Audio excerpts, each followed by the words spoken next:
Baik, Assalamualaikum warahmatullahi wabarakatuh. Perkenalkan, nama saya Irna Azizah Putri Jayasti dengan NIM 2511101209. Saya dari program studi PAI semester 1. Pada video ini, saya ingin menyampaikan jawaban UTS mata kuliah Filsafat Umum. Semoga penjelasan yang saya sampaikan bisa bermanfaat dan memberikan gambaran yang lebih jernih tentang materi filsafat. Baik, saya mulai dari soal yang pertama. Apakah semua orang yang berpikir termasuk berfilsafat? Pada dasarnya, setiap manusia pasti berpikir. Kita berpikir ketika memilih, mempertimbangkan, atau memahami sesuatu.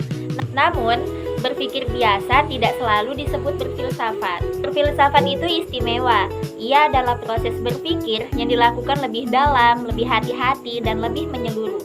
Dalam berfilsafat, kita tidak hanya menerima sesuatu apa adanya, tetapi kita mencoba untuk menggali mengapa sesuatu terjadi, apa hakikatnya, dan bagaimana kebenaran itu bisa dipahami. Itulah sebabnya orang yang berpikir belum tentu berfilsafat, tetapi orang yang berfilsafat pasti menggunakan kemampuan berpikirnya dengan lebih mendalam dan terarah. Lalu kita lanjut ke soal yang kedua. Pengertian filsafat, objek filsafat, cabang-cabangnya, dan kedudukan ilmu agama serta filsafat. Filsafat secara sederhana adalah cinta akan kebijaksanaan.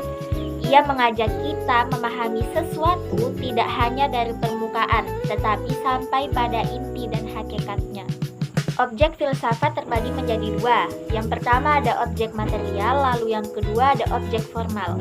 Kita masuk ke yang objek pertama dulu, yaitu objek material. Objek material ialah segala hal yang bisa dipikirkan, seperti alam, manusia, Tuhan, nilai, dan sebagainya. Lalu yang kedua, objek formal, yaitu cara filsafat memandang objeknya, lebih mendalam, lebih kritis, dan lebih universal. Lalu lanjut ke cabang-cabang filsafat. Cabang-cabang filsafat kurang lebih ada 4,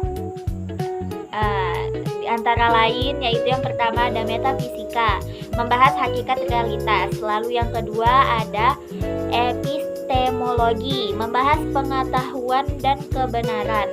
Lalu yang ketiga aksiologi, membahas nilai, etika, estetika, dan moral. Dan yang terakhir logika, membahas cara berpikir yang benar. Filsafat juga berkembang menjadi banyak cabang lain seperti filsafat manusia, filsafat agama, dan filsafat pendidikan. Lalu, bagaimana kedudukan filsafat, ilmu, dan agama?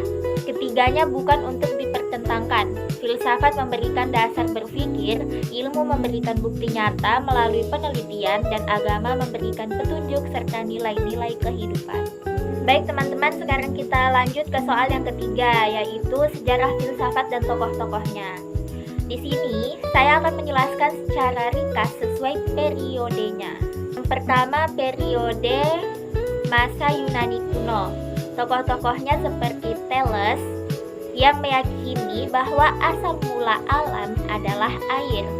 Lalu yang kedua ada Herakleitos, yang mengatakan bahwa segala sesuatu selalu berubah.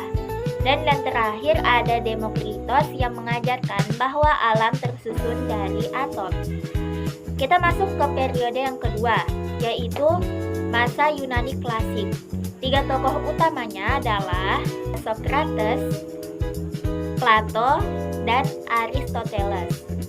Kita jelaskan sedikit satu persatu.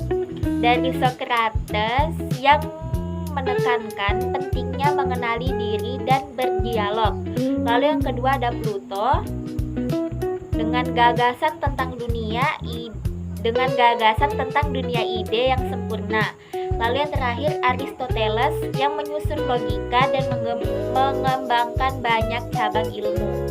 Lalu yang ketiga kita masuk ke masa abad pertengahan. Tokohnya seperti Augustine dan Thomas Aquinas.